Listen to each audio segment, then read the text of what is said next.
All right, moving on to creativity. So creativity is a totally individual concept. The more creative you can be, the better your answer gets. Because the main purpose of informal letters are to be as natural and as personal as you can be. And that can be done by being really creative. A few interesting examples of the same sentences, but their boring and creative versions are given. For example, I was happy to get your message, which sounds really boring and bland like British food. And then moving on to the creative version, it says, your message totally made my day. I couldn't stop smiling when I read it. It sounds totally natural and personal. It sounds lovely in a word. You can see the rest of the examples to garner a bit of idea on how you can be creative or like transform your boring sentences into more fun ones. Okay, finally, we're at the answering portion. In this portion, I will provide personal tips and tricks and guidance on how you can properly answer task 1 of paper 4. Okay, so I have divided the answering part into three main portions: the opening paragraph, the body paragraph, and the closing paragraph. Okay, let's begin with the opening paragraph. So there's three main advices that I can give you for the opening paragraph. Firstly, the salutation must always be in accordance with the role and the recipient's relationship.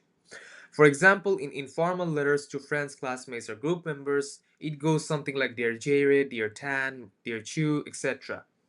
In formal letters, on the other hand, names are not usually included. Usually, Dear Sir or Madam is used.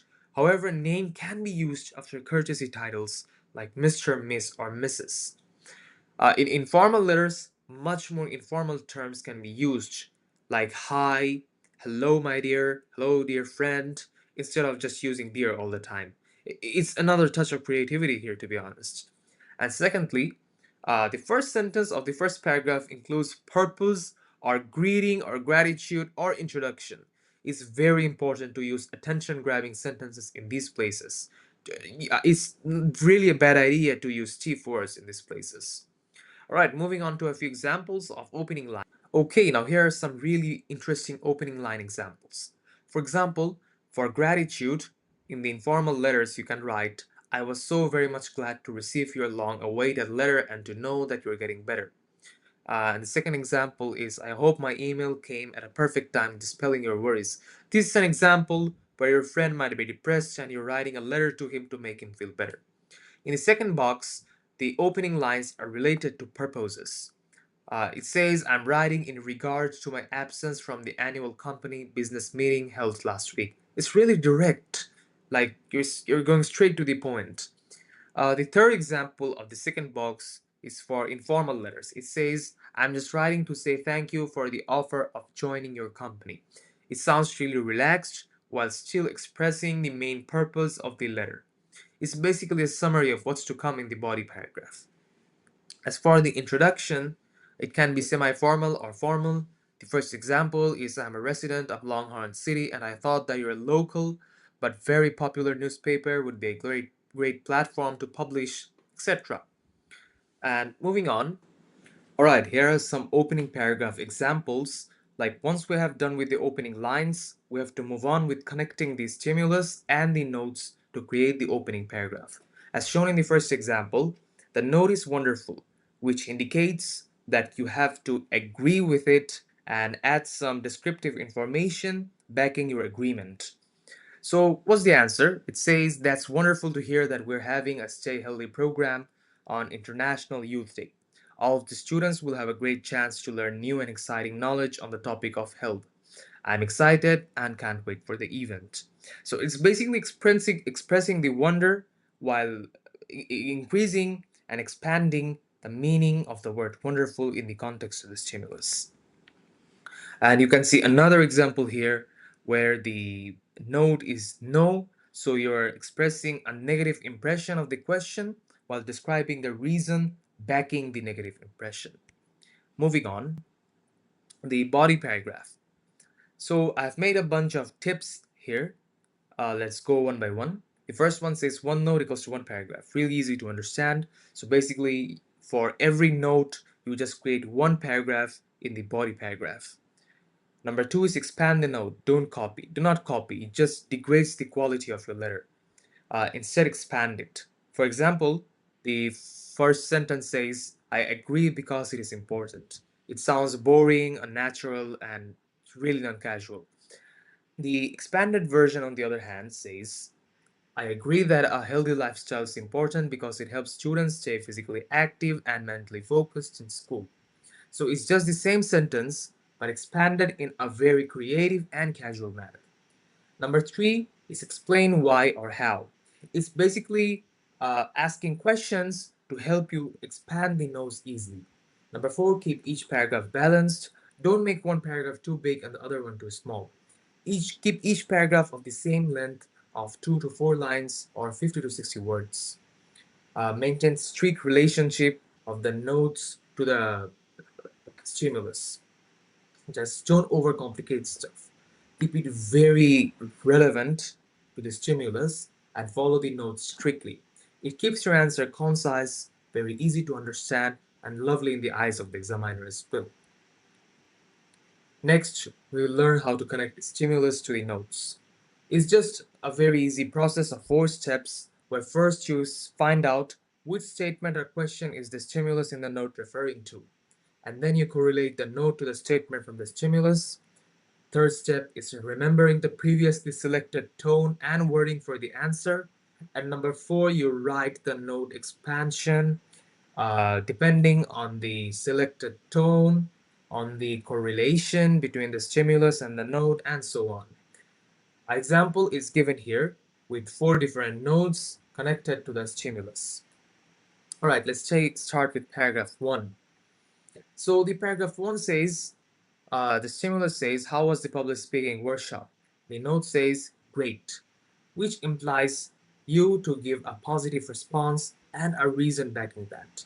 The note expansion says the note to workshop was a great event and many people enjoyed it.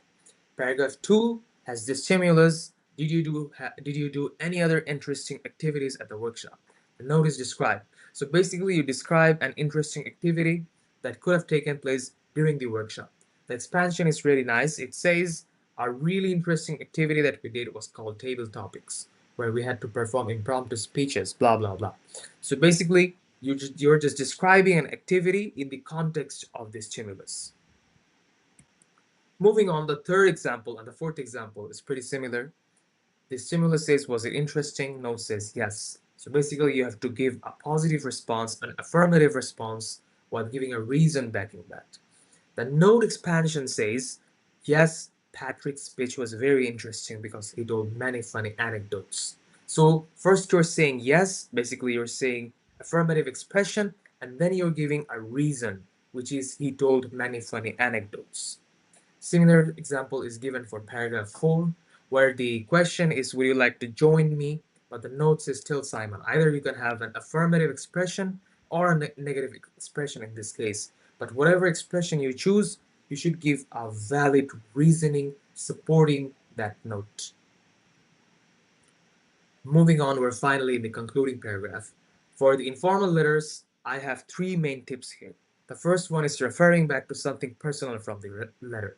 So basically, you go back to the body paragraph, you find something interesting, bring it back to the concluding paragraph, and write it in the context. Number 2 is suggest future contact or plans. So basically, like in order to make the letter lively and to make it more casual and natural, you suggest something for the future. Usually, these lines are disconnected from the notes, but you should keep a connection to the stimulus. Finally, use friendly language. 2 examples are given here where I have connected each of the tips to the sentences. Let's check the first example. It says, given the fact that the weather forecast is calling for a snowstorm next Friday, we have blocked off a few rooms at the hotel next to a restaurant. So basically, I brought something back from the body paragraph and added a bit of more information and added it finally into the concluding paragraph. Similarly, for the blue highlighted part, it says, having said that, I would be happy to pay for your room since you'd be traveling quite a bit in order to celebrate with us. It's basically suggesting a future plan while keeping in touch with the stimulus. Finally, a friendly language sentence would be, I hope you'll be able to join us for the festivities. A very similar example is given in the second box. Similarly, I have given 4 main tips for formal letters. The first tip is restating your main request or purpose briefly. So basically, you bring up your main purpose behind the letter and express it in one sentence in the concluding paragraph. The second tip is including a clear call to action. So, like, what was the main purpose, the main action behind your email? You just once again reinstate it and like provide further importance and significance on that action. And finally, express gratitude or appreciation and find out phrases which expresses looking forward to something. 2 more examples are given here in the context of these tips, which you can mix and match with the colors, and these are pretty interesting. Finally, we have closing salutations, which are basically written based on formal and informal tones. You can keep a screenshot of these for usage in the future, and it just adds a touch of naturalness or casualness to a letter. And that's it for task 1 of MUET paper 4. If you guys have any questions, feel free to ask us in the comment section and we'll get back to it as soon as possible. And do not forget to like, subscribe, and share this video with your friends. And finally, we have added a Google form to the description of this video where you can provide your suggestions or advices for any future videos, and you can review and rate this video. Thank you and have a great day, and best of luck for your MUET examination.